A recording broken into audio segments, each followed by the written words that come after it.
people with disabilities for over 35 years. And seeing some of the things that folks go through is very traumatic. And as we go through this, you're going to find out more about some statistics. First of all, I have some information in here on who is the ARC. Basically, it's a family-focused grassroots organization, the largest community-based organization for people with intellectual and developmental disabilities. It's also a resource for people with intellectual and developmental disabilities and their families. They focus on real-life abilities, not, let's learn how to count money if they'll never learn how to count money, but what is the real-life application in that? Also, what are the real needs? Because we can all look at, if we've ever worked with people with disabilities, know that what some people perceive as a need and what the individual with a disability says is a need is two totally different things.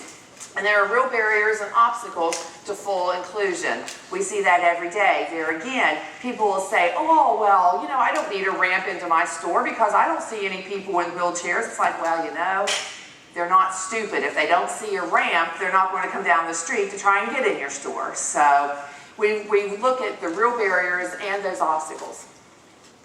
The mission of the ARC is to make a critical difference in the lives of the citizens we serve with individuals, parents, friends, and other family members, relying on us to encourage, assist, and empower them to live, work, learn, worship, and play in the community that they choose. This is really important to the community that they choose alongside who they choose. Because there again, individuals with disabilities have the right to live where they want, with who they want, with the friends that they have. So why did we choose to be involved in this Safeguard project? Basically, we know that there's an increased potential for abuse and neglect with people with disabilities. We also have the confidence to observe, report, and support those people with disabilities that have been maltreated. There again, as a grass advocacy agency, we're able to look at what is going on and to help figure out a solution for that. Persons with disabilities experience significantly higher incidence and longer duration due to the lack of knowledge of caregivers and educators. There again, if there is abuse going on, usually it lasts a lot longer because the individual themselves do not have the skills and the knowledge to be able to tell people what the problem is. And then the caregivers or the agencies may not understand. So that's why we're doing this education, is so that we can look at that. We can train the individual with a disability on how to speak up for themselves, how to be able to report, and to be able to be credible through that. And also to work with parents and agencies to know some of those signs and symptoms to look at that maybe has been overlooked. Also, there's a negative impact. The negative impact is compounded by the lack of investigative and support services. There again, if a person with a disability goes to law enforcement and says, I've been abused, I've been raped, maybe they don't have the verbal language, and maybe they're not taken seriously. We'll get into a lot of that. So we're working with the law enforcement and the social service agencies so that they know how to ask the right questions. If they aren't trained, who can they bring in to actually assist that know how to work with a person with a disability? And then this impact significantly diminishes the health, learning, behavior, academic performance, and life opportunities with a person with a disability. So if there's abuse going on and we don't take care of it, we can see that all of those things are greatly impacted. So here's the issue. Now I'm going to bore you a little bit. We have a lot of statistics here, but I think some of this you'll actually find interesting. This was a 2013 report put out by the Spectrum Institute on abuse of people with disabilities. The report was conducted in 2012. There were 7,289 respondents. And of those respondents, you can see there was individuals with disabilities, family members, advocates, service providers, law enforcement. So all of those people were surveyed. 67.6% of those people were persons with disabilities or their family members with people with disabilities.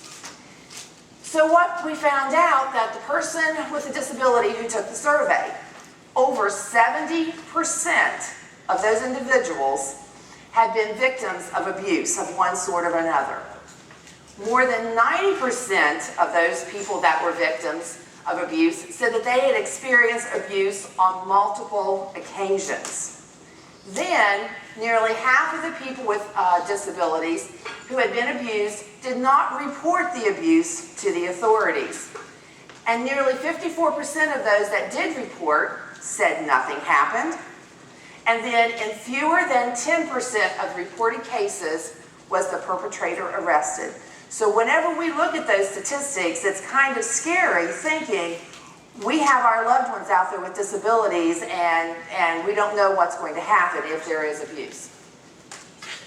More of the findings said that 63% of the parents and immediate family members reported that their loved one with a disability had been abused. So therefore, in that survey, parents were actually reporting that also.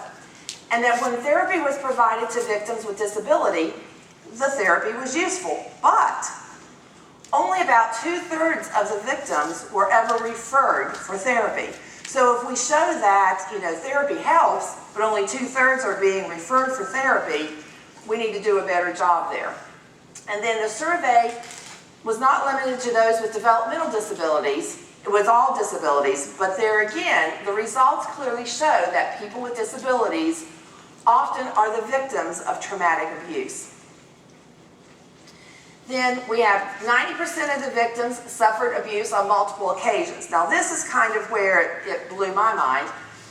57% of the abuse was more than 20 times. So, whenever you think about someone that's being abused and you find out about it, you're like, oh, well, hopefully this is just a one-time thing. This survey is showing, no, 57% were abused more than 20 times. 46% of the abuse was too many times to count. They had lost count. They had absolutely no idea. And 83% of the victims who got therapy said it was helpful, but 66% of the victims were not referred to a therapist. Fewer than 10% of the victims of sexual or physical abuse received benefits from a prime victim program. So there again, to me these statistics are just staggering whenever we think about what's happening with people with disabilities in our community. Excuse me, don't mean to cough in your ear. Females with disabilities had a higher rate than males with disabilities of abuse. The males with disabilities had a higher rate than females without a disability.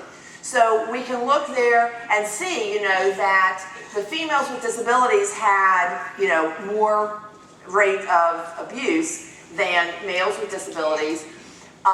Then persons with cognitive disabilities have a higher rate of abuse than people with any other type of disability.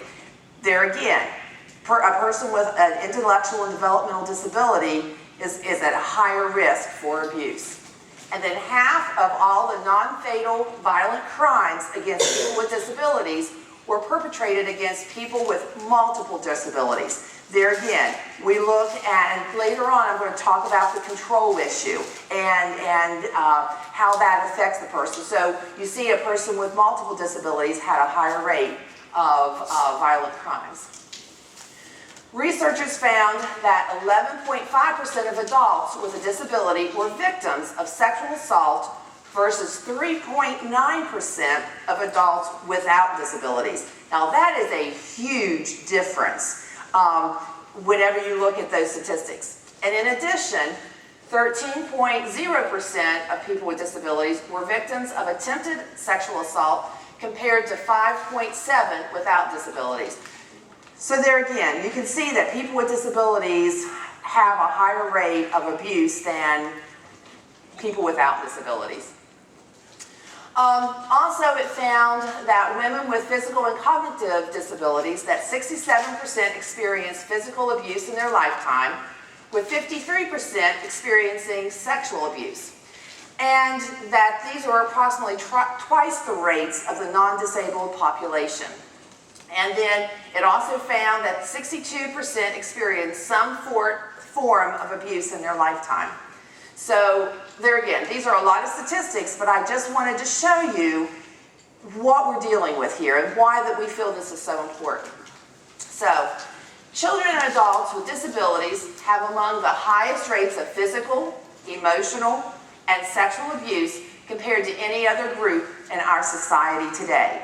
Now that's kind of scary whenever we look at that with the people with disabilities that we work with.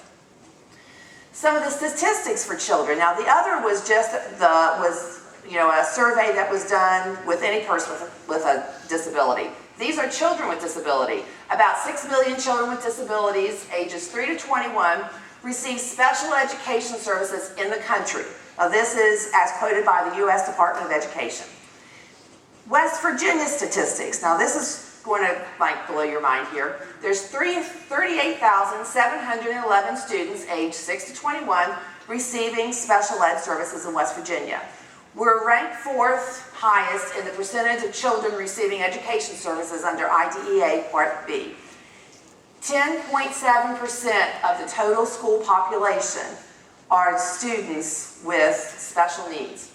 So, and there's 5,383 children aged 3 to 5 served through the IDEA Part B in preschool settings. So now we elevate that 10.7% of the total population when we add preschool in up to 15.76% of all the students in our school system are served through IDEA.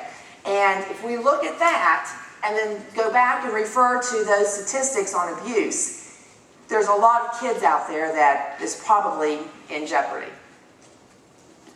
The prevalence of violence against children with disabilities is twice as likely to be physical and sexual abuse. Child abuse may also result in disabilities. There again, we saw that a lot of times the abuse is what actually causes the disability. And then child abuse in children with disabilities is referred less frequently than the abuse of their peers, and when it's reported, less likely to receive as much attention as some other child's abuse. Now to me, that really makes my skin crawl to think that a child with a disability, if they refer to the authorities abuse, that it's not taken as seriously as a child without a disability that is referred for the same thing. But it happens. So, also, they're less likely to be effectively and sensitively investigated. There are fewer cases filed for prosecution.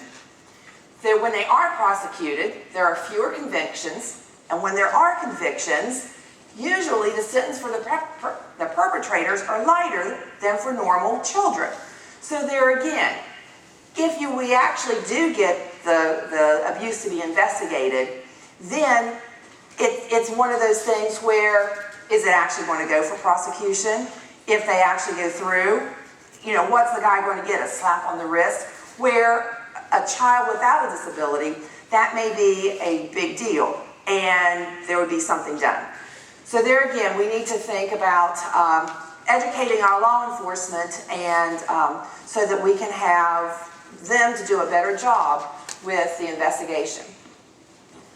Hospitals, doctors' offices, special education, classrooms, specialized transportation services, and other disability-related settings may create a restrictive environment by separating children and adults from their assistive devices and restraining them or isolating them from others who would provide assistance, which diminishes their ability to defend themselves. This was in a study back in 1999. There again, there are still places that children are separated from their devices. They don't have the ability to be able to use their communication devices, speak up, or a person with them that knows them. So what makes the abuse different with a person with a disability than any other person? Basically because it's a bigger secret. People want to keep that abuse silent. They don't want to talk about it. Also, it's more extensive. Like I said before, it could be happening, over 50 plus times before anyone ever knows about it. Abuse response agencies are not trained and do not announce that their services are for everyone, i.e. people with disabilities. Someone that has been raped knows, I can go to the police or I can go here and receive services. A person with a disability sometimes doesn't go that same route because they don't think that the person that they're going to be talking to will understand. Disability service agencies are not yet fully on board in conducting outreach, information and referral, and direct services dealing with abuse and neglect. That's one of the missions of this project. We want to make sure that we can get everyone on board so that we're all trying to make sure that people with disabilities, if there is abuse going on, that they will get the justice they deserve.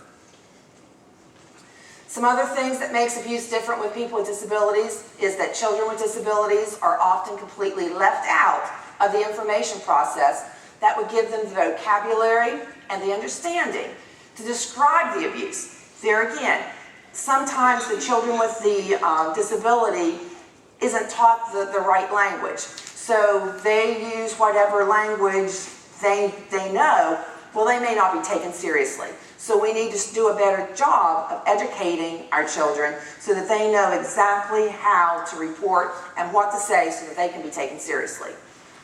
Although the abuse is not significantly different than the abuse and neglect of the generic population, aspects of the abuse only occur because of certain disabilities. Withholding assistive devices. There again, someone that needs their power wheelchair to get around, but yet they're left in bed all day, and their wheelchair is clear across the room, and their workers out on the front porch. They can't get to it. That's a form of abuse. Withholding medications. Complete physical control over the person with a disability. Threats by the abuser. Their personal care attendant's going to leave, which if your personal care attendant leaves, that could leave the person with a disability in jeopardy of their life because they rely on that person to have to take care of them. There's many myths that create barriers around the issue of child abuse and among children with disabilities. You have to excuse me just for a minute. I'm losing my voice again. Some people believe that people with disabilities are more protected than their non-disabled peers. And that gives a false sense of security that can lead to denial of the abuse. Because, everyone says, oh, well, they've got all these workers around them all the time. There's no way that there can be any abuse. Well, there may be one of those workers that's around them all the time that's committing the abuse. So it's that false sense of security. Also, belief that people with disabilities are less important than people without disabilities. I don't know about you, but I hear that a lot whenever I talk about what I do and I work with people with disabilities. It's like, oh, how nice of you. Oh, you work with those people. It's like, let me tell you, they have just as much worth and are just as important as anyone else on the face of the earth. But in the general public, they're seen as less important, so therefore their abuse is less important. Belief that the person with a disability are less sensitive to suffering from physical or sexual abuse since they are perceived as being infantile or asexual. Why would they can't feel anything? I don't understand, there shouldn't be a problem. Also belief that the victim has provoked the abuse. There again, oh, well, they had to have done something. Reluctance to accuse professional caregivers if they are the source of abuse. This is one of those things where, we go back up to the first one, you have all these people around you and they're professionals, they're trained. There's no way that they would do any abuse. And also, the belief that people with disabilities are less credible than non-disabled individuals. There again, that goes back to, do they have the vocabulary and the ability to say what they need to say to be taken credible? So these are all myths that we just need to blow out of the water. For people with severe disabilities, it might take particularly flagrant signs, meaning death, pregnancy, venereal disease, or a new physical disability, before abuse is noted. This challenge can cause a person with a disability to be left in danger for many years, because there again, they keep trying to tell you something's wrong, but until something big happens, no one takes them seriously. While many of the risk factors for children with disabilities and those without disabilities are the same, specific areas of concern that make children with disabilities especially vulnerable include, now there is a whole list of things. I mean, dependency on care for a child trusting and unlikely to question. How many of us, our children, they don't question. They just go along. This is the way it is. And if they're in an abusive situation, they may not know that there's anything any different. Children learn compliance, and they don't complain. There again, the child with a disability, maybe they think this is the norm when it really isn't. Some children with disabilities have limited social group and fear that if they report the abuse, they will damage or end the relationship with the abuser. They might also fear retribution. There again, a lot of folks with disabilities, their worker is kind of their social network. Well, if the worker is the one abusing them, they're like, well, gosh, I won't have anyone to go to the movies with, or I won't have anyone to go out to dinner with, or, oh, they'll get back at me, and then I won't have a worker at all. So, we need to look at that. A child with a disability might never have the opportunity to learn about personal boundaries and self-protection, or have an adequate socialization to understand right and wrong behavior. There again, that's what we're trying to do with this program, is do some training, not only with agencies, but with the children with disabilities, with people with disabilities, so that they have the tools that they need to be able to make those referrals. Self-injury sometimes will mask the source of abuse. There again, we all know persons with disabilities that do some self-injury type things. If they're being abused, they may self-injure because they don't know how to express themselves. So then all of a sudden, you're not going to see the abuse because you're looking at the self-injury. Communication difficulties prevent children from reporting abuse. We talked about that. And communication problems and lower cognitive functioning sometimes makes a child appear less credible, and therefore they are not believed. And there again, that's what we're trying to stop here, is that no matter what, if someone's saying there's a problem, we need the people to be able to understand and to ask the right questions in the right way. Some of the vulnerability factors, language, speech, vocabulary barriers, impaired or limited cognitive abilities, a lack of abuse prevention and education. There again, education on relationships, sex, and what is and not appropriate. This is there again, we're trying really hard to start working with children at that young age so that they know what's appropriate, what's not appropriate. They feel powerless. They have the need for personal care. They're isolated. They have physical defenselessness. The isolation thing is a big one. Because I see a lot of times people with disabilities that use wheelchairs that have no ramps on their homes. And I'm like, okay, it's like, oh, well, they're just small. We just carry them out when we need to. Wait a minute. What about their own independence? What if they just want to go out and smell the flowers on their own? They can't do that. So that isolation is a big thing. And when I see that, I always have those red flags that go up. It's like, wonder why, because to me, a ramp, if you use a wheelchair, would be the first thing that you would do so that that child could get out on their own.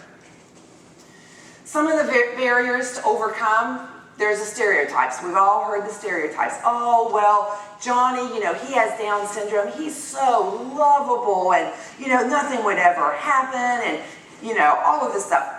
We need to do away with those stereotypes. We need to look at what the facts are and cut out all of those stereotypes. And then some of the myths, that they cannot distinguish the truth from a lie. There again, that's not true. A person with a disability knows what the truth is, and they can tell you what the truth is if you give them the tools. They cannot understand the consequences for lying. Oh yeah. Show me a person with a disability that can tell you a lie and you're like, oh, they know the difference.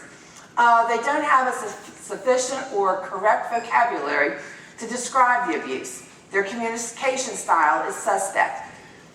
There again, they may not have the vocabulary they need, but there again, if you listen to them, you'll end up getting the gist of what they're trying to say. Provide alternative methods of communication. Alternative methods of communication cannot be used. A lot of times in investigative work, the police will say, well, this is how we do it. We go in and we ask questions, and if they can't answer the questions, well, it's like, but let's use a different method here. Have you thought about using pictures? Have you thought about using dolls? Have you, oh, no, we can't do that. There again, the education, trying to overcome these myths so that they can actually be communicated with. They're just plain not bright enough to repeat the story, and we all know that's not the case. Or they're making up lies to get attention. No, there again, yes, we all know people with disabilities that make up lies. I know a lot of people that don't have disabilities that make up lies. So why should that person be more credible than the person with a disability that makes up lies?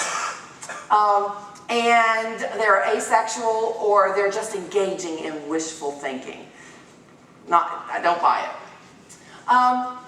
Abuse is a big problem with people with disabilities, so what can be done? We need to be responding to the abuse. We need to get disclosure so that we can provide supportive services. There again, refer people on to the services they need. We need to learn how to help the person prevent the abuse. So that's some of the education that we're doing. And we need to become a raving advocate. We need to stand up and tell people, this needs to stop, you need to get this education. I'm not listening, to the law enforcement that says anymore, oh, well, they're just making that story up. It's like, no, let's take them credibly. So we all need to become that raving advocate. And so when we're looking at preventing the abuse, we have to understand the public health concepts, because there again, we have to put ourselves out there in the public. We have to educate everyone about the problem. We're talking about it in here, but sometimes I feel like I'm preaching to the choir, because you all work with people with disabilities. You know what's going on. You know that this is a problem. We need to reach out and make sure that people outside of this room know that there's a problem. If nothing else, take those statistics, go into law enforcement and say, look at this. This is just ridiculous.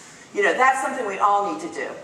We also we need to educate those likely to have the problem. There again, the person with the disability. We need to make sure that they all know how to appropriately communicate the problem, how they need to report, where they need to report. And if they have a problem and they're scared to report, who is their safe person that they can go and talk to so they can help them report it? And then we also need using effective and successful abuse awareness models. The stranger danger, we all hear that in school. Oh, they went through stranger danger. But how many of our loved ones are actually abused by a stranger? So it's like we're putting all of this emphasis into this wonderful program that probably isn't going to touch any of the people that we deal with. So we need to look at effective models whenever we're actually teaching. Oh, now you guys get to get up and move. Okay, this exercise, what I'm going to do, I need you to pair off in twos somehow. One person is going to get a pencil. Okay, go ahead. Okay, how about you two, right here? Okay, and then we're going to see what it's like to have control. Actually, why don't you come up here with me for a minute while I'll show you what we're going to do. Bring your pencil. One person is going to have the pencil, and then the other person is going to close their eyes and try and get the pencil. And so they can keep moving the pencil to show that this person has the control. I don't have the control, so I'm trying to get the pencil have no idea where she is or where the pencil is. Okay? So I want you all to try that and then just switch it off. Go ahead. Because there again, we're looking at, and then once you guys do this for a minute, then I'm going to switch it up here. So you can stay seated, you don't have to stand.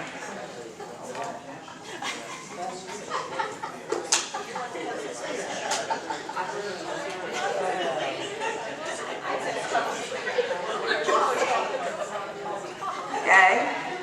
Once you've done that for a few minutes, I want you to use your non-dominant hand with the pencil. Okay? Now the person with the pencil is not allowed to move. No. You have to use, the person with the pencil holds with the non-dominant hand, and then the person with the pencil doesn't move. And the other person keeps their eyes closed to keep trying to get the pencil.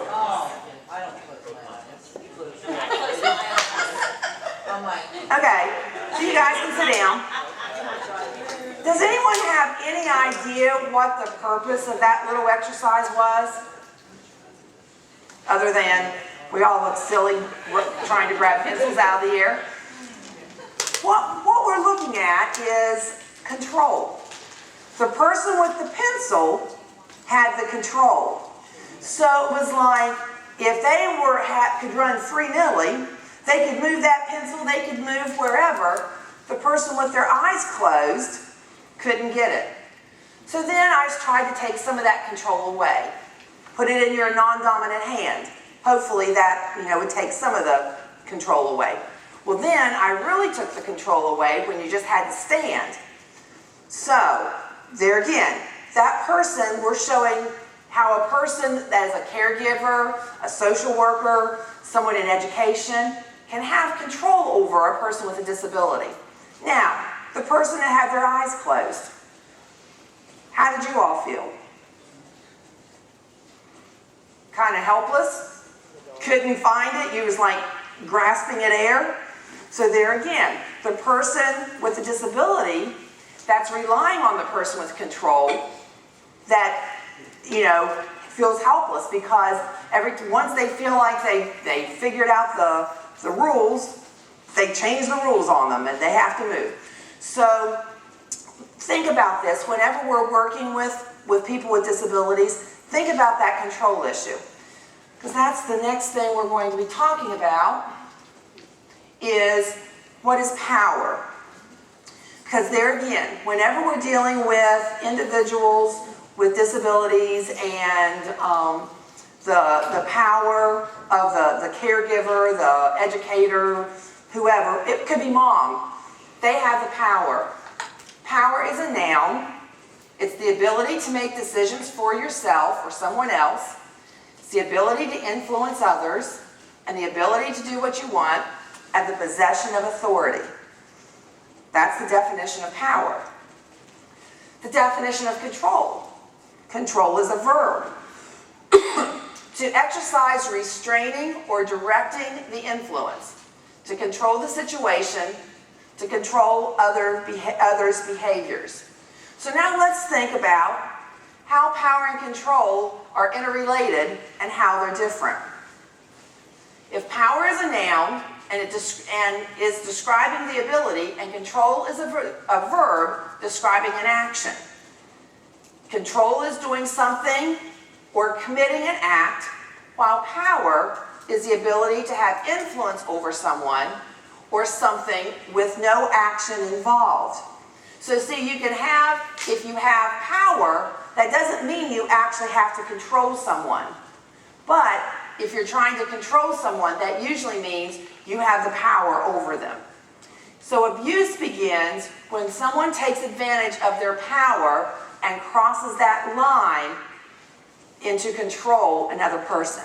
So we need to think about, where are we?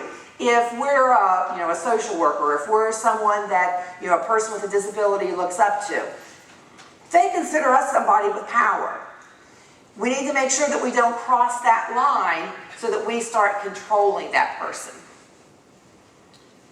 Okay, what I want you to do now, got another little exercise for you. Kind of divide yourself up, or you can do it individually. I want you to take a section of the power and control wheel, and I want you to think about what types of abuse or what types of things would fit into each one of those. So take a few minutes and you all just try and pick something. Instead of me dividing you up, try and, if we have like the first table, you go around the first few, the next table, go around the next few, so that we don't have everyone doing the same thing. Does everyone understand what they're supposed to be doing? Think of things that would fit in types of abuse or situations that would fit into intimidation or emotional abuse.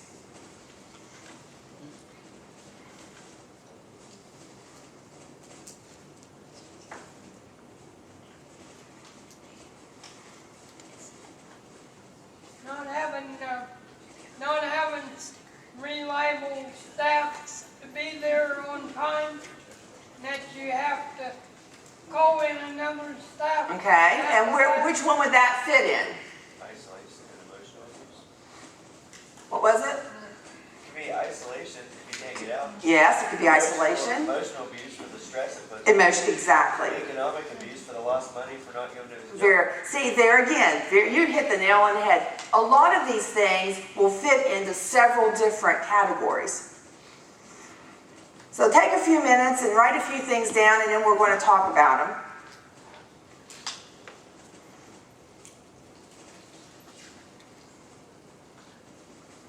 Does anyone want to share any other ones that they came up with? Does anyone have any for the coercion and threats? Anyone think of anything that would go there? Yes. I've done investigations before where staff members will say, don't tell a manager that I did this, or I'm not going to take you to... Yes, don't tell, or I'm not going to take you to the movies, or I'm not going to take you out to eat. Exactly. Okay, does anyone have any for caregiver privilege? Yes. That one could be food related.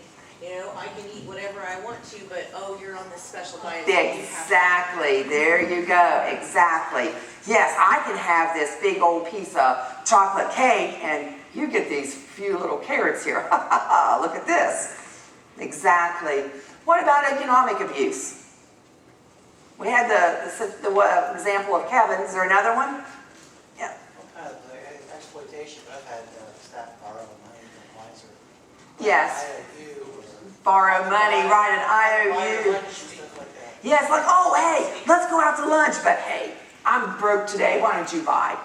And they do because they like the socialization. They go out. Or even using their food stamp cards for their own personal. Yes, there you go, exactly. What about withhold or misuse or delay needed services? Yes.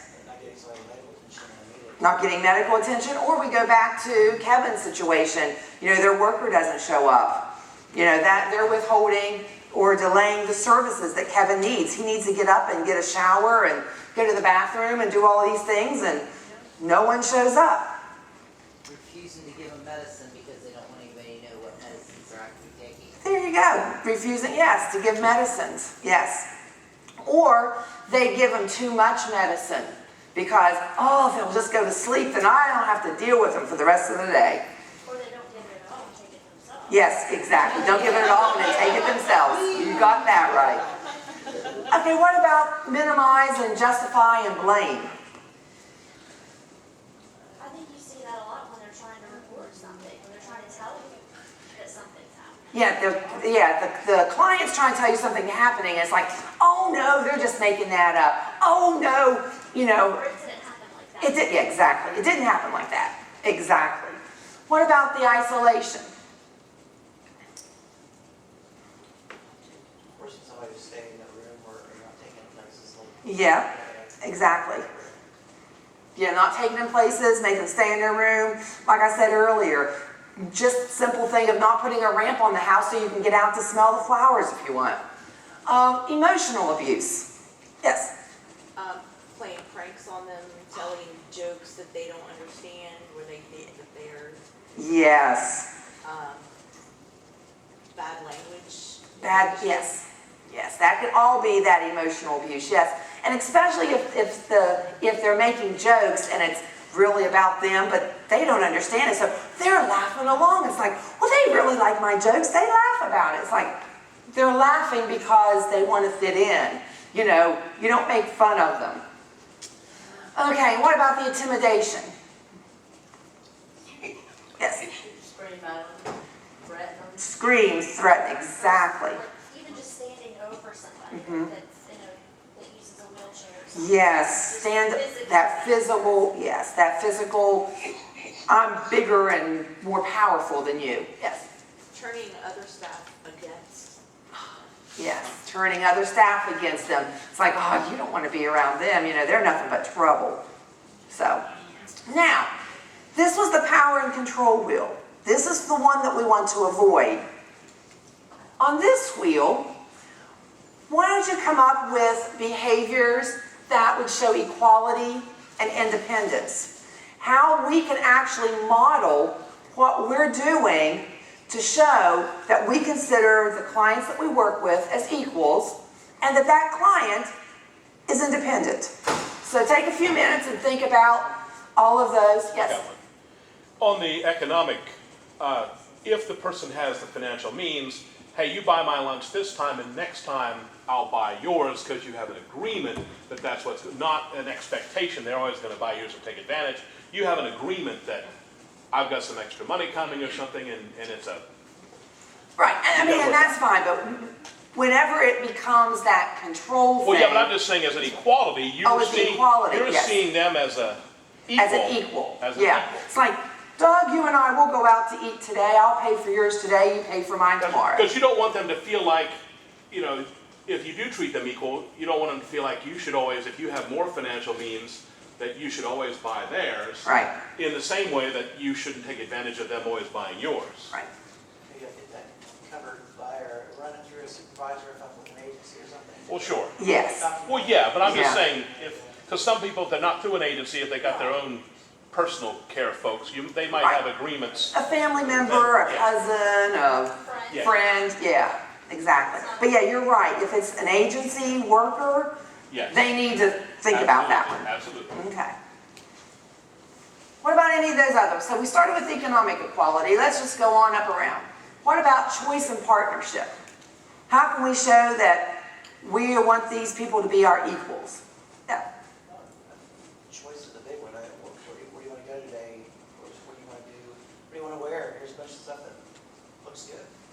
Just every opportunity you can, give a choice, which is so difficult for a lot of our folks who've been in institutions. Yes. Aren't allowed choices. Kind of a bigger thing is even just a choice in friendships, like who they want to be around. Yes. Especially if there are different agencies involved. Yes. It's like, Someone hey, that they knew from the day program or even from high school or something. right. But Can we get together and go to the movies or have lunch or whatever? Yes, it's that choice in who they want to hang out with. That we as agency people or parents or whatever don't always know what's best. We need to let them have that choice. And I've always said with that I don't have a safety net. I'm going to make bad choices. And I'm sure that my kids make bad choices. And I'm sure kids with disabilities are going to make bad choices. The thing is let's look at the consequences and fix it so we don't make that bad choice again. So, that's one of those things. Okay, negotiation and fairness. What would something be there?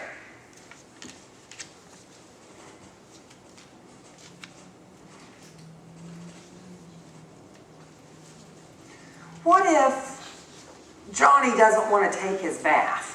It's like, my right, I don't want to have to take a bath. But we're dealing with personal hygiene issues. Could maybe this negotiation and fairness come in and say, okay, I understand that you don't want to take your bath, but you're going to have to. So I'm going to give you the choice of what time you want to take it. Do you want to take it at 9 o'clock in the morning, or do you want to take it at 9 o'clock at night? So it's your choice. Would that be fair and giving them a choice? Okay. So, and that's something that we need to think about. There again, we all have, that choice. It's like, either I can get up and take my shower of a morning, or I can take it of an evening. I don't have someone telling me when I have to do it. What about non-threatening behaviors? How can we show equality there? Watch what we say in our tones of voices and Very good. facial expressions. Sometimes it has nothing to do with what we're saying. It's how we say it, and you're right, your facial expressions or your body language. So yes, if we can make sure that we're projecting that, we're happy to be with you and that, this is a good place to be, then we're not going to be in that threatening behavior. What about dignity and respect?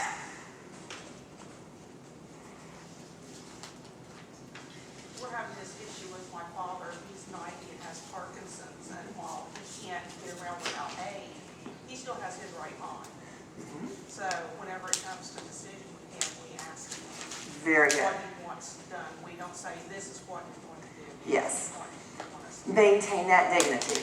The other thing is, especially with some of the folks that we work with that may have to have help bathing, be a little more discreet. Make sure that the bathroom door is closed. You don't just have the bathroom door open and you're scrubbing away in there. It's a dignity thing. Make sure that you treat them with dignity and respect that they're another human being. I know I sure wouldn't want my whole bottom hanging out with someone's, helping me, so I don't want to do that to someone else. What about involvement? Yes? We have a greenhouse at Westbrook, and several different groups within Westbrook are, come together and what the cooperative thing. And we're planting seed right now, this is what we're doing, but just planting seed, watering, tending to them, and they feel a sense of accomplishment in that involving them. Yes. I don't just let them stand. I say, come on, let's do, Yes. you want to do this, or come here and do this, water this one. And once they do, now they start coming in and just getting right to work. Right. And it's the sense of ownership. Yes. I have a wonderful story with that, along that. We have, one of the other hats that I wear is I work with farmers that have disabilities and help them modify their farm equipment so they can continue farming. So I have several gardening programs. We have a gardening program in the southern part of the state for individuals with IDD, and we've taught them how to plant the seeds and everything. Now they have the senior high-rise folks are coming in, and the folks with IDD are teaching the seniors how to plant the plants, how to take care of them. So all of a sudden, it's that wonderful cooperation, and instead of the person with IDD having someone to teach to them, they have become the teacher for the other folks that come into the garden. And it's a wonderful, wonderful thing to see. Okay, how about honesty and accountability?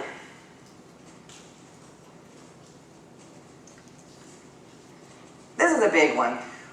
There again, I don't know about any of you, but nothing really gripes me any more than someone lying to me. And so if that really bugs me, I'm sure that a person that I may work with would be pretty ticked off if I started lying to them. And if I don't know something, I'm going to say, I don't know it. Or if they want to do something, instead of him hauling around and, well, no, I don't know, just say, no, this is why, I can't do it today, but let's plan something for next week that I can do. So be honest and then accountable. If I say I'm going to be someplace, I need to be there. Okay, responsible provision of services. Anyone in an agency needs to be responsible of the services that they provide. Don't just say, give the lip service and say, oh yeah, we do this and this and this and this. And then when someone walks in your door, it's like, oh, okay, well, here's a paper. Yeah, this is what you do. You need to make sure that you are responsible for the provision of the services that you provide. and that you're providing those services like you said that you would. And that comes back with the person with the disability. If, you know, that person with a disability wants a particular service, I'm very much into teaching independence, like, then you need to follow through. I'm not going to like hold your hand and do everything for you. I'll teach you what to do, but then you need to follow through and you need to be able to do that. Okay, power and responsibility. This is a little statement. With great power comes great responsibility. And I think we need to remember that, because there again, if we're working with people with disabilities and we have that power, then we have the responsibility to make sure that we're doing the right thing. Okay, so what does safety mean to you? Any ideas? I have a better definition. Basically, it's comfort, confidence, you don't have any fear, it's non-threatening, happiness, no worries. Okay, so this is what a person with a disability, if they feel safe, they should be feeling these. Then what are some of the things that you do to be safe? Any ideas? Do you like go into a really bad neighborhood and walk down the street, you know, with all kinds of jewelry on or money hanging out of your pockets? No. You take precautions in being safe. Don't you? Anybody else? Anything else you do? You're mindful of your surroundings. Maybe you avoid certain people if you know that that person is, you know, and you guys don't get along, you just avoid them. You wear a seatbelt. You know, that's one of those things. You're cautious. You're protective of yourself. You lock your doors. Maybe whenever you're out traveling, you travel in pairs. So this is something that you would do to stay safe. If you weren't safe, what would you do? Any ideas? Call 911, call the police. Maybe remove yourself from the situation. Seek help, tell someone, look at your options, make a plan. So whenever we're working with people with disabilities, we need to think about this. What would we do to be safe? And then what do we need to teach the person with a disability to be safe? So what is safety? Safety is not being in danger.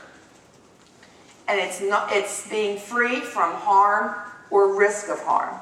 So we need to think about this. Safety is not being in danger. So if we're talking about abuse, we need to make sure that we take that person out of that situation. So how is safety different for people with disabilities? It isn't. Well, okay, let's think about this for a minute. It shouldn't be. I'll say it that way. It shouldn't be, but, okay, a person without a disability can choose who comes to their house and who is around them. A person with a disability, do they always have that choice? No. They may be assigned a staff that's going to come in whether they like it or not. The person without a disability is in control of their own transportation. When they want to go someplace, where they want to go. Person with a disability, do they always have control of their transportation? No, they may have to rely on a bus route, and they can only go a certain place because that's the only place the bus goes. They have to rely on someone to take them. People without disabilities, most people are in control of their own finances. There's a lot of folks with disabilities that don't control their own finances. They have payees. Somebody else is in control of their money and they get, you know, a stipend or they get a little money handed to them. People without disabilities are in control of their body and their needs. There again, sometimes a person with a disability is not in control. They may have to have someone to assist them to use the restroom, to help with bathing. And the person without a disability can choose who they live with. Sometimes people with disabilities can choose who they live with. Sometimes they can't. Sometimes they're told, this is where you're going to live, and this is who your worker's going to be, and this is who your roommate is. So that's how safety is different for people with disabilities. Because they don't necessarily have the option of saying, I don't want you in my house, if that's the worker that's being assigned to them. So how can we make a difference? We need to talk about abuse to the person with a disability. We need to help them understand abuse, what it is, how you talk about it, how to use the appropriate words, especially when we're dealing with sexual abuse. You know, sometimes people use, cutesy words for body parts. We need to make sure that people have the right vocabulary so whenever they're reporting, they know the exact words to be able to use. Ask about the abuse, on a regular basis. You don't have to say, are you being abused? But you can say, do you feel safe? Are you happy? Is there anything going on that may make you feel uncomfortable? And let the person with a disability know that they can trust you. Because there again, if they can trust you, if something's going on, they'll find some way to come and tell you that there's a problem. If they don't trust you, they're not going to talk to you. Then we need to recognize and look for signs of abuse. We need to be able to tell what some of those signs and symptoms are. And then we need to be able to provide help. We need to be able to make sure that the person with a disability is safe, whether that means remove them from the situation, helping them make a report, whatever that might take. We need to direct people with disabilities to services and resources that they need. We're the ones in this room that understands the services. We work for different agencies. We, have all those services available to us. The person with a disability may not know that. So we need to be able to let them know what services are available and help point them in the direction of the services they may need. And then report responsibly. There again, know who to report to, when to report, what needs to go to the police, what maybe needs to go to Adult Protective Services, does it need to be reported to the Social Security Administration because there's a payee that's abusing. You need to be able to report responsibly. Okay, now we get to take a quiz. Let's see if you guys can answer any of these. It is estimated that compared to the general population, individuals with developmental disabilities are 4 to what times more vulnerable to crime victimization? Any ideas? 10? Anyone else? 10, exactly. So 4 to 10 times more vulnerable to crime victimization. Adults with intellectual disabilities had greater rates of victimization when compared to adults without disabilities as follows. 3 times greater for crimes of assault and blank times greater for crimes of sexual assault. Any ideas? A, B, 8. 11. Males with disabilities are how many more times likely than males without disabilities to be sexually abused in their lifetime?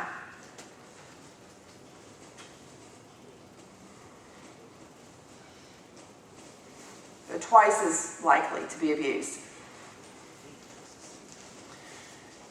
What percentage of women and what percentage of men with intellectual disabilities have been sexually assaulted? B. What was it?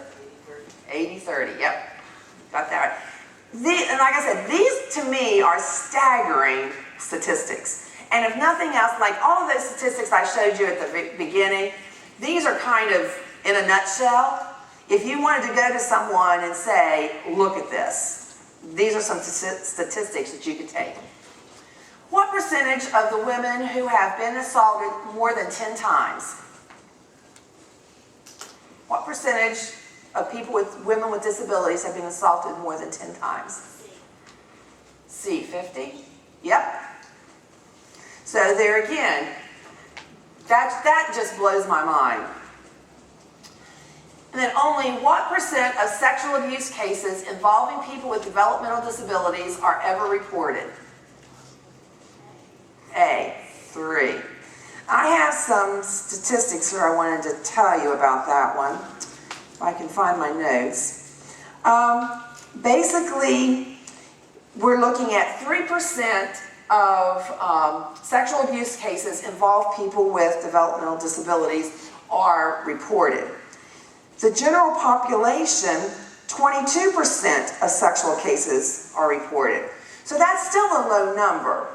But if you look at the difference in 3 to 22, that is a huge difference. That people with disabilities, it's not getting reported.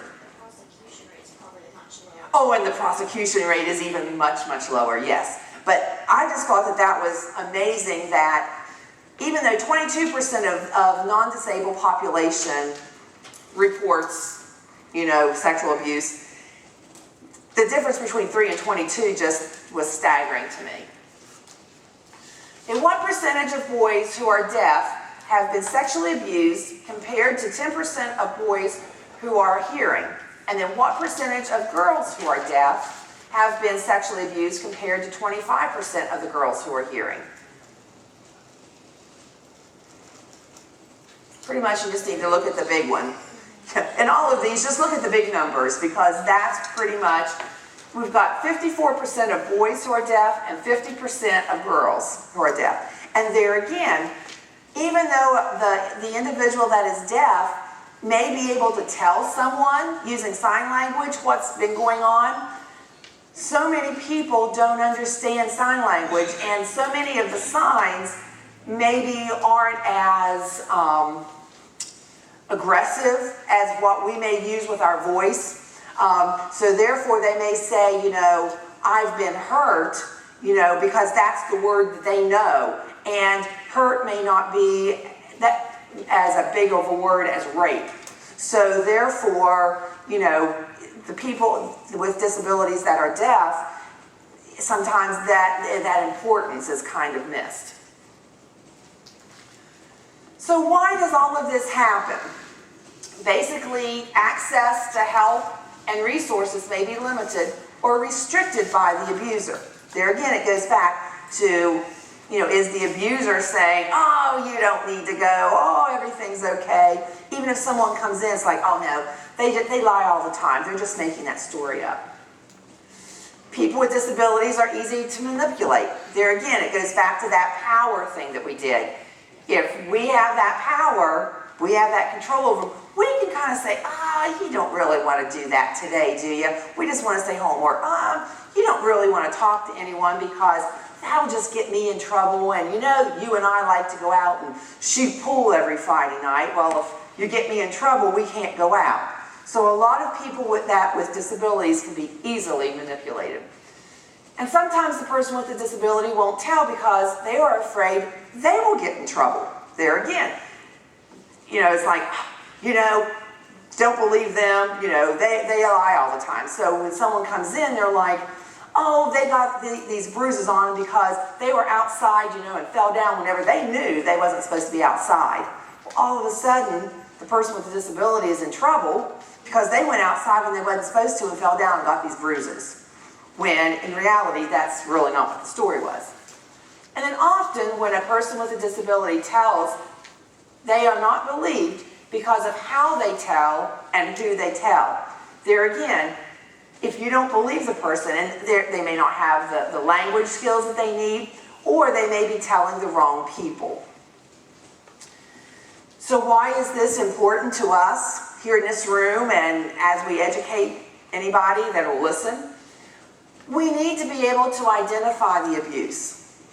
We need to keep the people that we work with safe, people with disabilities, our family members. We can stop the abuse and we can get the help that the person needs. And then we can also save someone's life. So this is why this is so important. We need to be the ones that take the responsibility and to do this. So what is abuse? Here are some different types of abuse. We looked at some of those on that control wheel.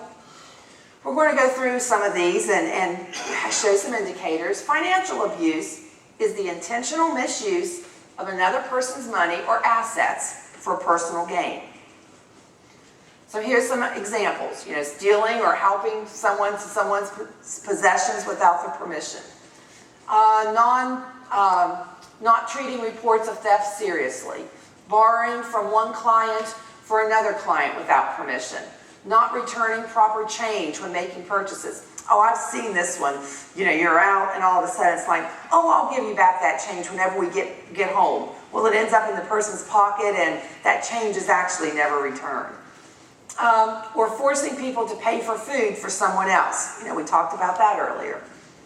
So here are some of the indicators that we can look at. Because there again, this is something that if the person with a disability is not telling us they're abused, we may need to be able to look and see and figure it out on our own. Are they missing clothing? Are they missing valuables? Is there missing food or other personal belongings? Does the person never have any extra spending money?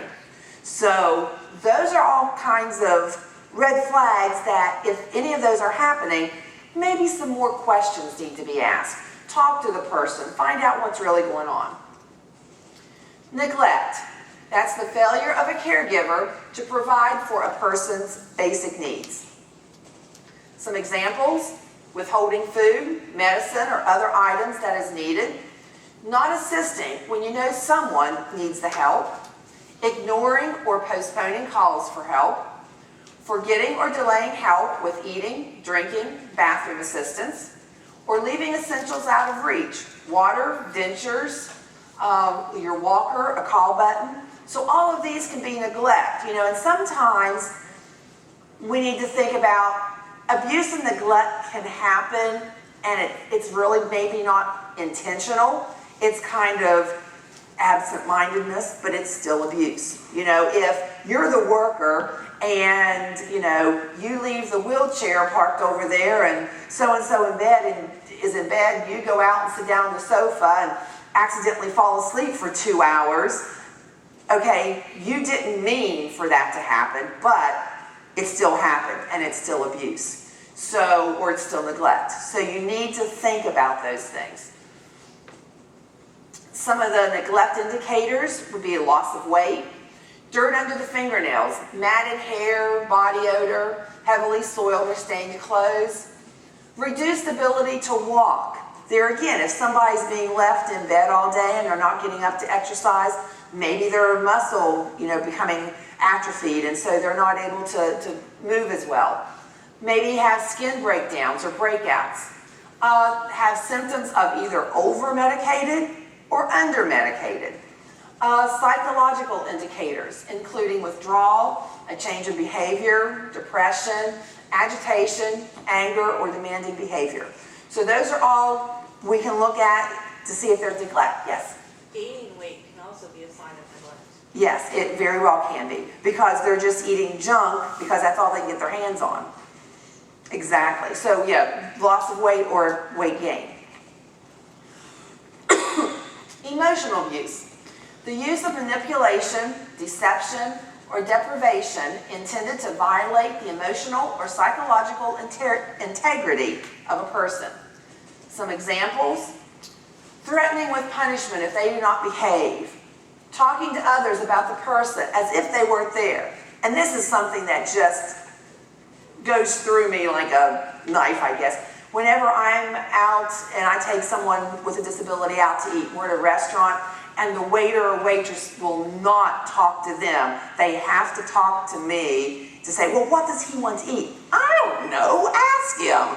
You know, and that's talking to others. You know, if the person's standing right there, talk to them, don't ignore them, because that's emotional abuse. Using demeaning language or ridicule, prohibiting free choice, not allowing to participate in activities, ignoring their questions or comments, or exposing their body without concern for privacy. You know, there again, so many people with disabilities, you know, they may ask you the same thing 40 times, but still, they deserve an answer 40 times. And yes, there are times whenever you just are like, please, get this, you know, but there again, if you're ignoring them, not, you know, ignoring their questions, or they may have something important they want to say, whether it's important to you or not, it's important to them. So, you know, that can all fall under emotional abuse. Some of the emotional abuse indicators: recent or sudden changes in behavior, seemingly unjustified fear, unwarranted suspicion, denial of a situation. You know, there again, if you ask something, it's like, oh no, that didn't happen, and it's an over denial, there might be something going on there. New or unexplained depression, a lack of interest, or a change in activity level. So those are all things that we can look for as emotional abuse indicators. Verbal abuse: it's the use of specific language that humiliates or insults another person. This can include profanity, name-calling, and yelling. Some of the symptoms is yelling, screaming, name-calling, teasing, use of profanity, blaming, being judgmental. Some of the indicators is recent or sudden changes in behavior. That's a big one on all of these. If you know the person you're working with, or a loved one, a family member, and all of a sudden there's a change in like how they do things, their behavior, start asking some questions, because that's usually a big sign. Or unwarranted suspicion, denial of the situation. Oh, wait a minute. Oh, maybe that is. New or unexplained depression. Lack of. I don't know what I was going to put there. Sorry. Okay, physical abuse is the infliction of injury or unreasonable confinement resulting in bodily harm or injury. Here are some of the things: hitting, beating, shoving, pulling, tripping, burning, improper use of restraints or improper use of nets. So these can all be physical abuse.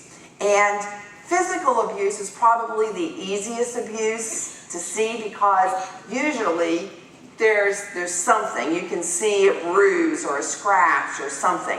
That's probably the easiest for us to be able to pick up on. Some of the indicators, there again: bruises, swelling, change in walking, burns, scratches. So there's all those things with physical abuse that we can actually see and understand. Sexual abuse: it occurs anytime a person is forced, coerced, and or manipulated into any unwanted sexual activity. This can include anything from sexual harassment to groping and rape. Now, we'll go through this. I think it's on here. Basically, it's fondling of another's private parts without their consent, intimate touching of private parts during bathing, unwanted sexual advances, any sexual activity that occurs when one or both parties do not consent. And some of the indicators: sexual harassment, any sexual activity between a paid, this is more of the sexual abuse, any sexual activity between a paid caregiver and the client, unwanted sexual talk. This is one that people don't usually think of, but if you're just throwing out and talking, or you're showing dirty little cartoons or whatever, if the person is offended and doesn't want to see that, that can actually be considered sexual abuse. Also, phone with somebody about. Yes, you're talking on the phone, and yes. So, pornography, films, all of that kind of stuff, where, you may not think about it, but if it's something that the person does not like, or they have not expressed that they want to be part of that, that can actually be considered sexual abuse. Consent. Now this is something, whenever we get into the sexual abuse part, is consent that we need to know about. It's agreeing to something. So basically, if we're consenting, we want pizza for dinner, we can go to the store, or yes, you can use my cell phone. Those are all types of consent that a person with a disability could understand. Then you can move that into talking about sexual consent, and be able to say, yes, this is okay, no, it's not. For consent, we can agree to something in many ways, and this is something that we need to teach people with disabilities that we work with. There's many different ways that we can consent to something. We can say yes with our, verbally. We can nod our head up and down. People pretty much know that means yes. We can say things like, yes, I want to do that, or okay, give a thumbs up, use sign language. So there's different ways that, that they can say yes. There's also different ways that they can say no. Stop, putting their hands up and saying stop. That's one of the most powerful, so that, they know this means no. They can say stop, say no, but making sure that the person understands what it is that they can say. And why is consent important in sexual activity?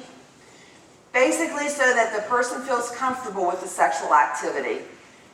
And that sexual activity is always a choice. It should never be forced and never be used as a bribe or a threat. Both people need to consent to all acts. And this is something that we need to teach people that we work with. Just because you say, yes, it's okay to hold my hand, that doesn't mean, yes, it's okay to put your hand down my shirt and, French kiss me and all this other stuff. So there needs to be consent for every single act. So, if someone consents to maybe hugging and kissing, that doesn't mean we're going the next step. There needs to be consent for every step. And if we teach people to say, no, I'm not comfortable with that, it needs to stop now, then, at least then they've done what they need to do. And if it goes beyond that, we need to work with them on reporting and what the next steps would be. The bottom line is, in the case of sexuality, there always is a choice, either yes or no. And the people that we work with need to know that. Some of the sexual abuse indicators are bruises, scratches, tears, irritation, abnormal discharge, sexually transmitted diseases. So how can people with disabilities keep themselves safe from neglect, verbal, physical, and sexual abuse? They need to learn how to say no. They need to tell someone that they're being abused. That's the biggest one. They need to be able to have that safe person and be able to tell someone. And if that person doesn't do anything, tell them again. If that person doesn't do anything, tell somebody else. The thing is, keep telling. Don't just say, oh, well, nobody's listening to me, I'm not going to say anything. The bottom line is they need to keep telling until someone does something. How can they keep their belongings safe? Put them in a safe place. Don't lend money to people that you don't trust. Create a spending plan. Speak out to someone that they trust about what is happening, and then tell someone until someone does something. There again, keep telling someone. These are basically general signs and indicators of abuse. There again, we went over a lot of these. The psychological signs: withdrawal, depression, sudden change of behavior. So there again, we're back to how can we make a difference? We went over this. We need to make sure that the people that we work with understand the abuse. We need to do that education. And then we ourselves need to look for those signs and symptoms of abuse. And then make sure that we provide the help that is needed. Whenever we're asking and talking about abuse, we need to make sure that the person doesn't feel uncomfortable. We need to make sure that we don't say, have you been abused? Just say, is everything going okay? You seem a little withdrawn, or you're a little sad. Is there anything going on at school? Do you feel safe? Those are all ways to start the conversation. Is there anyone that you're afraid of? There's a lot of ways that you can ask if there's something going on without saying, are you being abused? Because most of the time the person doesn't want to say that, but they may say, yeah, I feel kind of scared, the bus driver's a little creepy, So they may tell you that, and if they say, the bus driver's a little creepy, maybe you want to ask a few more questions like, what do you mean by creepy? And so, that may open up that conversation.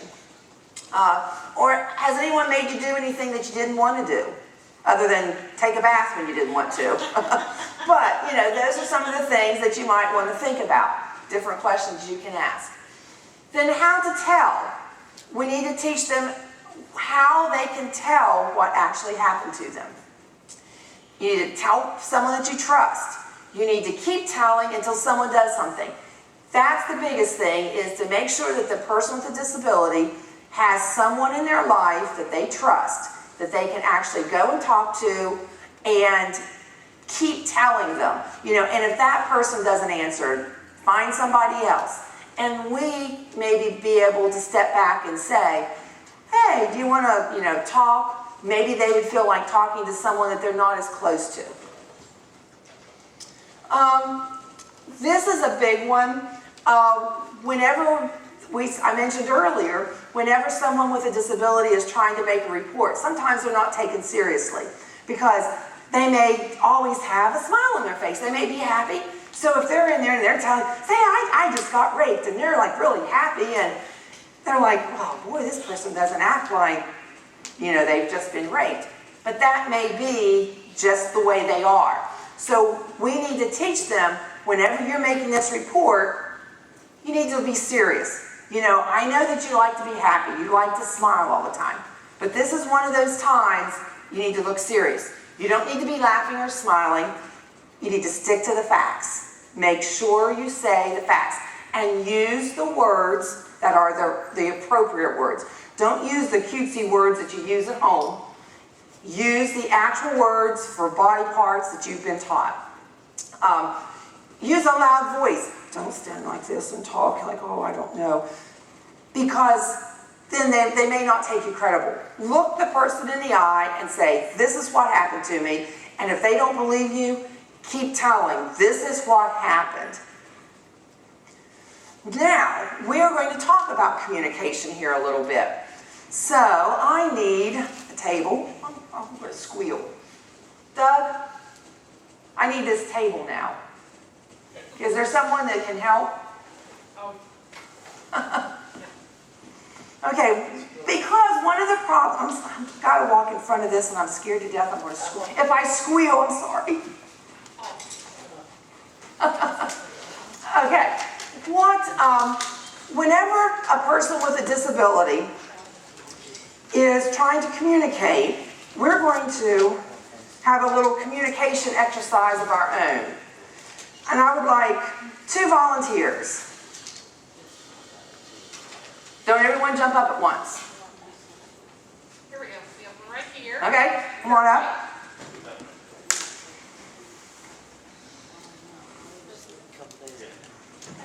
No, on the other end, all the way on the other end. Yeah. Okay. So I need one person on one side and one person on the other side. So who's my other person? Do I get to pick someone? Come on, Connie, get it. All right, come on. Don't look at my pretty boards. Now, what's going to happen, so you sit over on that side. I am going to create some sort of a conglomeration with these boards. I will put them in some order, and what she's going to have to do, well, she doesn't have to, she has to tell him how to create exactly the same thing on his side. But he's not able to ask any questions or say anything. She just has to describe what she sees. So go ahead and describe what you see and see if he can build it. Pretty much. Okay, the green block is on the bottom, and it is angled with, angled towards the right, just a little bit. Okay, the yellow block is laying partially on top of the green block. The yellow block is straight. I don't know if you're not looking underneath, are you? Okay, good. The yellow block is straight, and maybe a quarter of it is resting on the green block. Okay. The red block is on top of the yellow block, and it is at the same angle, basically the same placement as the green block, just on top of the yellow. And then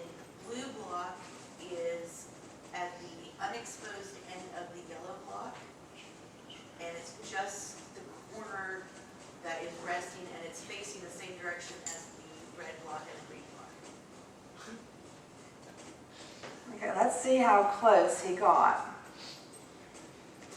Does it look anything like the same?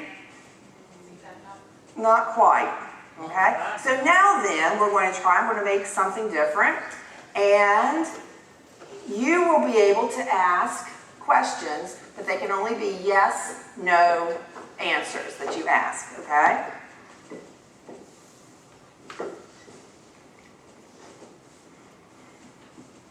So go ahead and start, and you can ask yes, no questions.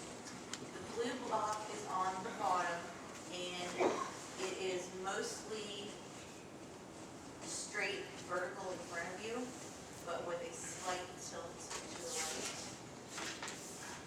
The red block Is the blue block laying flat or is it on its edge? it's laying flat. No, you can only be yes or no questions. Oh, okay, Yes. it's laying flat. Yes. Okay. Okay, the red block is laying on top, flat on top of the blue block. It's not quite an X angle. Is the red block laying towards the center of the red block? It's off center. Yes or no? Yes, no.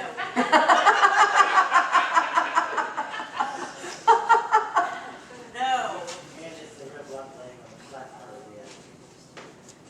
yes, Oh wait, is it laying on the flat part? yes. Okay, Gotcha. that's okay. All right. All right, the yellow block is laying on top of the red block. It is facing the same direction as the blue block. It's laying flat. It's not quite lined up with the blue block. The blue block is tilted a little more to the right than the yellow block is.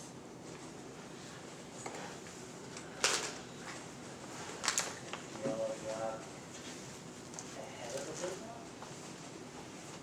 Or behind it, sort of? Or is it ahead of it? Sorry, one question. No.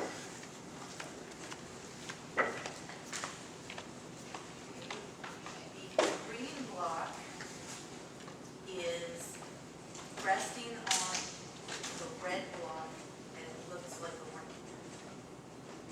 And there is maybe 2 inches of the green block resting on the end of the ring. Is the green block lined up with the red block facing the same direction? Which direction on the compass? Oh, wait. Is the green block facing north, No, east, no, east? no. West? Almost. Oh, no.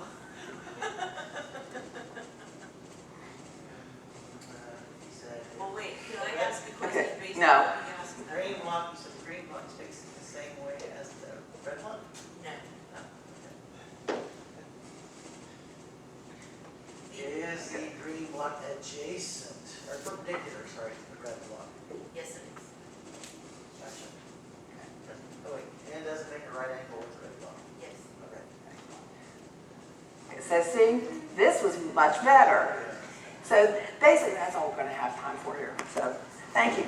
But see, this basically what I wanted to show you was, there again, if the person has the opportunity to talk, ask questions, it makes it a little easier, right? Excuse me.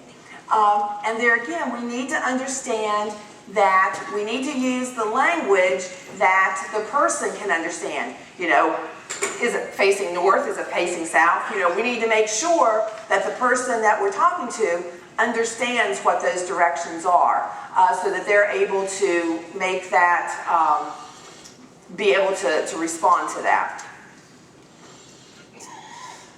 So whenever we're talking about reporting responsibly, this basically is talking about mandated reporters. This is basically right out of the West Virginia law, what the definition of a mandated reporter is, who are mandated reporters, and the amount of time that a mandated reporter has to report abuse.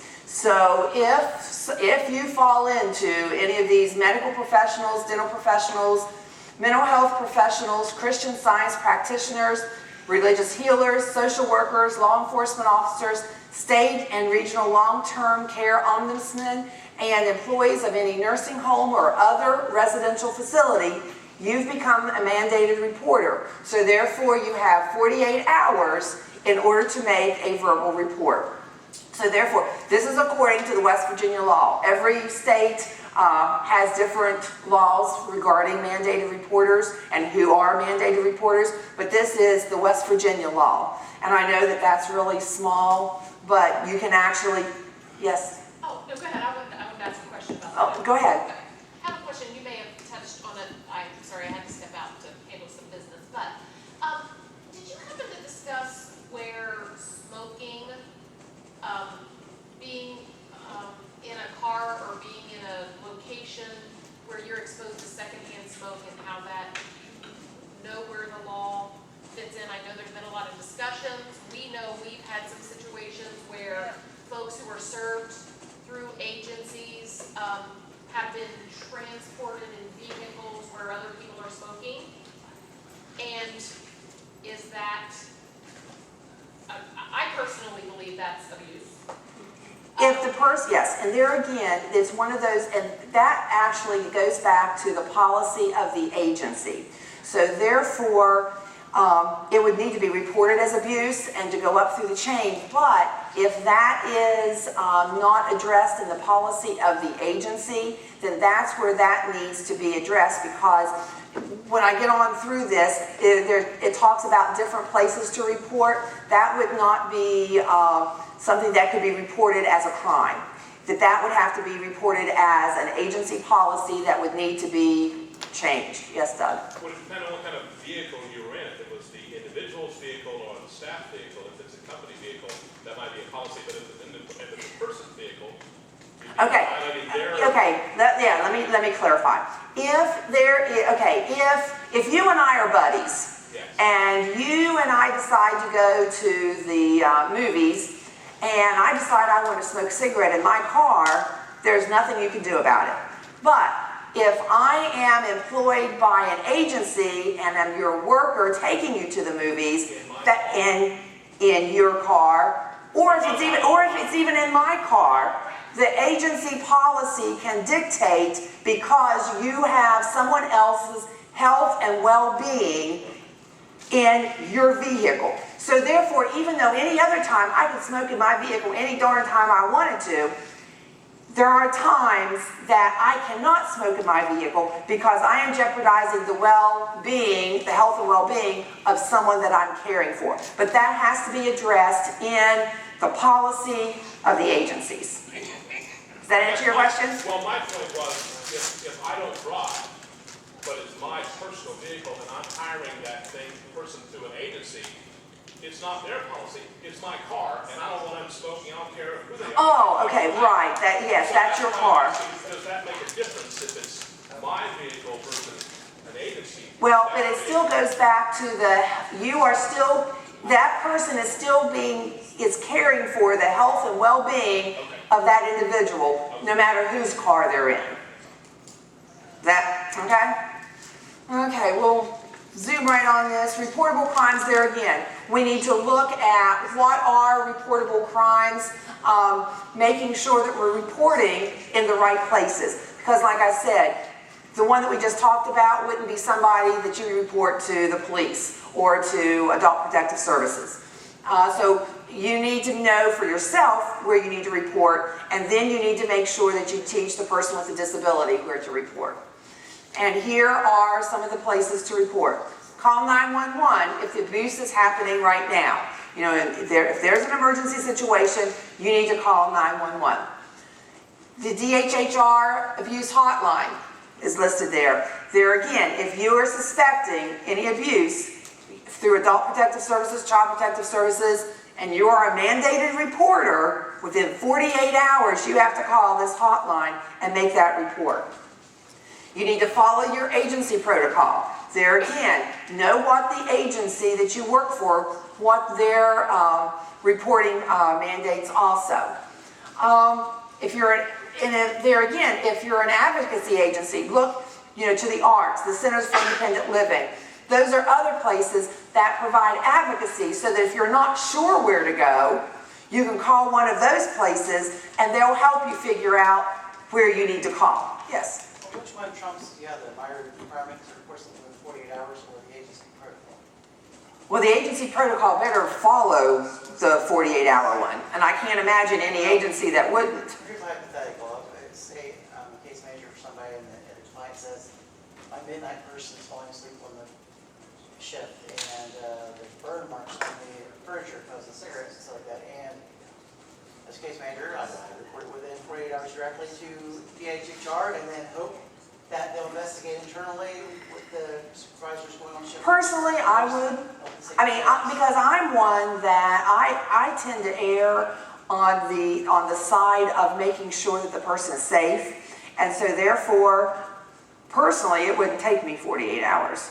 I mean, if I found something out, that the night person is sleeping and there's burned places that, the house could have burned down or whatever, within 10 minutes, I'd have been calling someone and making a report. And I would go on straight up the chain of command of the agency as well as going to DHHR. Because to me, you can't report too much because then you've covered yourself and you've made sure you're trying to keep the person that you're working with safe. And that's what this whole thing is about, making sure we keep the people that we work for safe. Well, there's several agencies. I know some say, well, we'll do an internal investigation. We'll try and catch the person on shift sleeping and whatnot and go that route. Well, but okay, let's say. I think that should be done. Right, exactly. But let's say that then tomorrow night they're trying to catch that person, they fall asleep and the house burns down and they all die. So there again, I personally would err on the side of making the report. Service coordinators aren't mandated, they're not licensed social workers typically, so they're not legally No, they work in mandated that field though. reporter. Yeah, they are. Yeah, they are. Are they? You're in care too. Most, and if the agency, okay, let me back up. So where does that fall under in the mandated reporter? I mean, We just say anybody working in a healthcare profession. Yeah, healthcare profession. okay. Actually, one of the ways that we What? teach it for our direct care staff is it falls under employees of any nursing home or other residential Yeah. facility because we provide residential services. So it doesn't matter, I'm the trainer, I don't actually deal with clients, but because I work for a residential facility, Right. that makes me a big Okay. Yeah. That makes sense. I mean, yeah, and I understand not being a licensed social worker, but still, you're a healthcare provider. If you're a personal care worker, you're providing health care. Like you said, you're a part of a residential facility. So, okay, that's good. Okay, tips for caregivers. Basically, these are some tips, just little guidelines. Know and believe that abuse can happen to your loved one. Even when you think, oh, this could never happen. I have the best staff around. Sometimes stuff can still happen. Become familiar with the signs of abuse. When you suspect something is wrong, follow your gut feeling, because if you think something's wrong, chances are probably something is. If there's something going on with an agency, don't discuss it with other staff in the agency, because then they'll try and cover it up or whatever. You need to make that report. Remove your loved one from the program immediately if you suspect there is abuse in one of the programs. If there are injuries or physical conditions, make sure you see a physician. Create a journal. There again, keep a journal. Figure out what's going on. You can see, are there changes in behavior. Notify your disability services agency director. There again, go up the hierarchy. And get a police report. Make sure that you report it. How much time do we have? 10 minutes. I'll do this really quick. You have a question back here. Oh, yes, ma'am. Actually, I have a question, but it's kind of a scenario. Okay. I wonder if you'd be interested in that for a scenario. Where do you feel that intent comes into abuse? Okay, I witnessed a situation that I personally, in my professional opinion, did not feel was to the level of abuse. My agency did not agree with me. And it boils down, in my opinion, to where was the intent of this person? Did this person intend to cause harm? And I did not feel. Okay, remember what I said earlier, that we may be the most loving, caring caregiver, and we fall asleep on the sofa, and Johnny is left in bed and ends up messing the bed because we can't get up to get him to the bed, or his wheelchair's across the room and he can't get it. We never in our wildest dreams would have ever intended to cause that person harm, abuse, neglect, or anything, but we did. And so it doesn't matter about intent. If something was done, even if it was an innocent thing, it's still abuse. Now, whenever you look at the charges or the reporting, that's when the intent comes in. The abuse already happened because, yeah, I fell asleep. Johnny, wet the bed, so that's basically neglect. The wheelchair was over here, but, I'm so sorry, my kid was sick. He was up all night. I was trying. And you could be the most loving, caring caregiver, and you would never, ever mean for it to happen. But it still did. And so that's still neglect. And so it depends on your agency what they would do. It'd be like, okay, I understand this is a warning, a reprimand. We're writing it up in your file. Just don't let it happen again. It's not going to be something that's going to be reported. But there again, if we're talking about the one that was, smoking cigarettes and, they're trying to catch them and burns the house down, there again, what was the level, and they knew, they maybe had already been warned, don't smoke, and they went back and did it again. So, I mean, the abuse happened, no matter what, the abuse or neglect happened, it's what happens after that. Does that answer? Well, there was a change in the definition in the West Virginia code about whether it was intent or no intent involved. Several years ago, that's for it didn't say anything about intent. Now it does say. Yeah, that's for prosecution and all of that. But I'm talking of something more like in an agency where you would be reprimanded versus prosecution, I guess. Because the law doesn't, if it's a one-time thing and you forgot and left Johnny in bed and he wet himself, yes, that's neglect, but it was a one-time thing, it's never happened before, and it's never happened again, that's not going to be prosecuted. Okay, I'm passing some of these examples out. How about whoever has number one? Here, can you guys? Oh, well, it's okay. Awesome. Whoever has number one, do they want to read it real fast? Does no one have number one? I do. Okay, you want to go ahead and read it? Anthony wore his new jacket to work. At the end of the workday, he went to get it and it was gone. He looked all over but couldn't find it. The next day at work, he saw one of his coworkers with a jacket on looked just like his. What type of abuse is this? Let's see, exploitation. Right, or it could be financial. Financial, what should he do? Report to his supervisor. Report to a supervisor, maybe confront the coworker. Because maybe the coworker took his jacket by accident because it looked just like his. What could you do is assist them with? Yes, we could assist him with reporting. Okay, example number 2 we don't have. Example 3. Who has number 4? Okay, go ahead.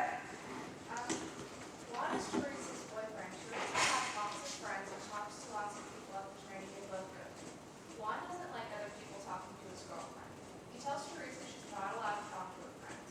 Teresa tells Juan that she likes her friends and continues to talk to them anyway. Juan becomes angry and tells Teresa that he will punch her if she does not stop talking to her friends.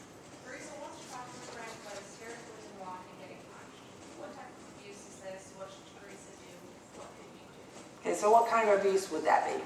Threats and intimidation. Verbal, physical, psychological? Exactly. Okay, so what should Teresa do? Get away from him, exactly. And that may be hard. And so then what should we be able to do? Empower her, help her, talk to her, maybe, help her through whatever she needs to say to Juan to get away from that situation. Okay, does anyone have number 5? Okay, go ahead. the van driver. One day Tom asked Anna if she would like to sit in the front passenger seat for the ride home from work. Anna said yes. When the van got to Anna's house, Tom leaned over to open the door for her, and when he did, his arm rubbed against her breast. The next day, when Tom reached over to open the van door, he tried to put his hand down her pants. She was scared and tried to get out of the van. Tom laughed and told Anna not to tell anyone because she would get in trouble for riding in front of the van. What type of abuse is this? What should she do? And what could you do? Okay, so what type of abuse was that? Sexual. And emotional. Yes, sexual and emotional. So what should Anna do? Tell someone. Either tell his supervisor, tell her supervisor at work. You know, tell a friend, tell someone. So what should we do then? Believe her. Believe her and encourage her to tell whoever. Okay, who has number 6? We're going to fly right through these. Mary has a cell phone with prepaid minutes. A staff member at Mary's group home asks her if he can use her cell phone. He tells Mary it will be a very short call. The next time Mary goes to use her phone, it won't work. Mary asks another staff member to help fix her phone. The staff member looks at the phone and tells Mary she used all her minutes. Okay, so what type of abuse? Financial, yes. Then what should Mary do? Tell someone. Plus, don't let him use his phone anymore, you know. And what should we do? We should help her report if she's not sure about what to do, because the staff person needs to be told on, you know, this actually happened. And maybe he has to buy the minutes for her phone for the next time because he used them all. Well, and encourage her to stand up for herself and tell him no. Yes, that's exactly right. Encourage to stand up for yourself and tell him no. Okay, number 7. Malcolm uses a power wheelchair and also requires support with his personal hygiene, such as bathing, toileting, and dressing. He also needs support transferring to and from his wheelchair. Malcolm wants to hire a new personal assistant. During each interview, Malcolm explained that he needs support during the night to go to the bathroom, sometimes 2 or 3 times a night. After interviewing several people, Malcolm makes his decision and hires a new personal assistant. But after several days, the new personal assistant ignores Malcolm's call during the night for help to go to the bathroom. What type of abuse is this? What type is it? Neglect, yes. And then what should Malcolm do? Get rid of her. Fire her, that's right. Tell her to hit the road. And then what should we do? Help him find a replacement. Maybe help him write a good job description, set in on the interviews, help through that process. Okay, did I give out number 8? Okay, yes, I did. Yes, I did. Joe and his housemate both use wheelchairs and require assistance with daily living activities such as bathing, toileting, and dressing. They also need support transferring to and from their wheelchairs. Female staff always offers to help Joe with bathing and toileting, but not his roommate. She makes comments about Joe's penis and asks him if he wants her to help him make his penis get bigger. She won't use a washcloth when washing Joe's private parts. Joe doesn't like this and has asked her to please use a washcloth. She said no because she is a trained staff person and knows what is best for Joe. So what kind of abuse is this? Sexual, emotional. There's some big stuff going on there. So what should Joe do?